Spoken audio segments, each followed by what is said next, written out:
helped me so much. And I want to say, so Annie and I have been diving into the testimonials of this, and it's overwhelming, the testimonials. It's almost like this has got to be too good to be true, you know, because you just hear about these miracles happening.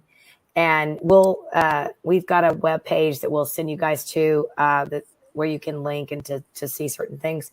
But I mean, I saw testimonials of people being healed from the tremors from the that she had for 2.5 years nonstop, where she couldn't even hold a cup of coffee or sleep in 3 weeks. We've had people, and that same testimonial had Pam, who had the botched sinus surgery, and she had a 2,400-day migraine, intense migraine that was gone in 5 minutes.